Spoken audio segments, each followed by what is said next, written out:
Hello everyone. In this video, I will show you how to change your Starlink Wi-Fi password. First, make sure your phone or tablet is connected to your current Starlink Wi-Fi network. Once you are connected, open the Starlink app on your device.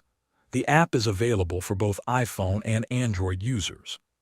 After opening the app, sign into your Starlink account if you are not already logged in. On the main screen of the app, look for the Settings option and tap on it. Inside the Settings menu, find the section called Router Configuration or Network. The exact name may look slightly different depending on your app version. Tap on your current Wi-Fi network name to open the network settings. You will now see the option to change your Wi-Fi password. Delete the old password and type in your new one. Make sure your new password is strong but also easy for you to remember. You can also change the Wi-Fi network name, also known as the SSID, if you want to give your network a new name. After entering the new information, tap Save. Your router will apply the changes, and your devices may disconnect for a moment.